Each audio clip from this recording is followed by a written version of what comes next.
Good morning, good morning, do, good morning to you, good morning.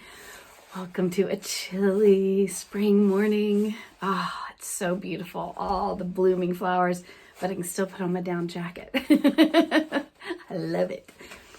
Today, we're going to use the microdosing tool, Whoopsie Daisy Stories, because my sweet sister-in-law and I had a real good Whoopsie Daisy exchange. And she was telling me about like a tweet or something she heard. And so what I wanted to do is pass the story along to illustrate for you guys that you don't always have to use your own Whoopsie Daisy story. Like, take a little incremental step towards telling stories and finding the humor in things. But it's also that we're retelling a story. And Whoopsie Daisy stories can be very short and easy, but it's like kicking the tires on your hippocampus. The hippocampus is the memory center of the brain. It's like, hey, what's in there? Oh yeah, there's that story. And I'm sitting at this dinner and the momentum of the dinner may be starting to bend towards the negative, or I just need some fresh air in here. And you go, oh yeah, you kick the hippocampus tires and you're like, oh, there's that funny story. Let me see if I share that story, where it goes. And it's usually like popcorn. I mean, you tell one Whoopsie Daisy story and it's just like pop, pop, pop, pop, pop, pop. People, oh, and ah. I mean, it has been one of the most magical tools for me as I expand it into the world to show up as myself. With a focus on joy and humor and sharing authentic stories. And it's wonderful. I love the Whoopsie Daisy practice. I love it. And so I want to give you little incremental steps of how you might step into it. So, if you read about a good story online, you can, call your mom and be like, hey, I read about this great story, blah, blah, blah, and see what comes. Because that's what my sister-in-law did. She told me this story and the second story. And then what that pinged in my hippocampus was a family story, a Whoopsie Daisy story. So I'm going to share all three with you guys this morning. And hopefully that sets some of y'all's mind at ease. That oh, I can tell Whoopsie Daisy stories. I can do this and find a way in. And like I said, you can always use mine. Feel free to tell anybody you want my stories. And you'll find, like, the first time you tell it, you may not be able to kind of deliver it with humor, right? Like if you're feeling really like this, but then the second time and the third time, you start finding your own little associations and your own rhythm, and all just incrementally builds. So someday you'll be sitting around the dining room table laughing and have more stories to tell and more laughter to share than you can keep up with. So this one got started by a kindergartner, and this is going to be an approximation of the story because I didn't read the original, and so we're getting it past a pass-along story here at this point. But a little kindergarten girl who packed her own lunch. And so she got a bottle of flavored water, and she got some cheese, and she got some apple slices, and some yogurt in a tube. She packed it all into her little lunch for herself like a big girl and took it to school. And at school, she shared her lunch with her friends until the teacher went over, and one of the kids brought their little drink cup up. The teacher said, this just tastes really bad. Something's wrong with it. And the teacher took one swift of it. It was like, whoa, it was full of alcohol. And the little girl had picked this bright green bottle out of the refrigerator, but it was a pre-mixed margarita. And she was sharing it with her kindergarten class.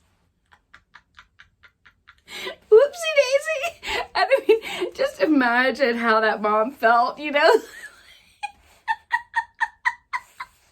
mean, stars in her crown. She's empowering her daughter to pack her own lunch. But then, Whoopsie Daisy, she packed the pre-made margarita mix. Oh my goodness. But they were like, I guess like picnic margarita bottles or something. Like, had the alcohol and everything in there. Whoopsie Daisy. That was one. Then she told one that was so endearing about a little boy who went to school, came home, and the mom would hear this clanking and banging when he was putting his book bag in the car. And she's like, what do you have in there? And he pulls out the family toaster. And he had taken it to school with him so he could make Pop-Tarts for his friends. Spread the love, share the joy. I thought that one was wonderful. So by her sharing those funny whoopsie daisies with me, I was like, well, do you know, or have you heard the one about your husband? My brother. When he was about 2.5 or 3, my other brother and I are older than him, and we were off and in the world doing our things with our friends, but my mom and dad still had a young one at home, and they wanted to go on a romantic picnic. It was like a Saturday, and they had some time to themselves, and they packed up this picnic, and blankets, and these were in the days where you did not have car seats for your kid in the back seat. So my brother's just sitting in the back seat of the station wagon, my parents are driving along, and they get to the picnic area and look in the back seat, and my brother has gotten into the picnic basket, opened a beer, and drank the whole thing. At like 2.5 or 3. I mean, a wonder and fabulous since he didn't turn into some kind of lush. He's not a teetotaler, but we're all very moderate consumers in my family, and so that was a big eye-opener for my parents. Like, what? But then when they tell the story, this Whoopsie Daisy had a silver lining, because he just passed out on the picnic blanket for the entire date. And my parents got to have this long overdue, much anticipated romantic picnic together. Because of a Whoopsie Daisy. Oh boy. Whew, that was so funny. I love them, the crazy things kids do.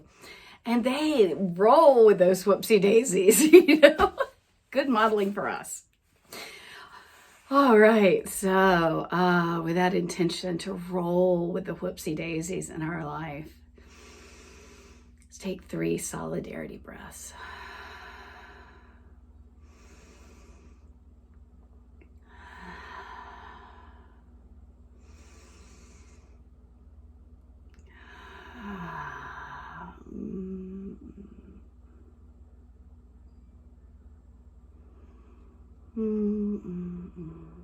May today surprise and delight us.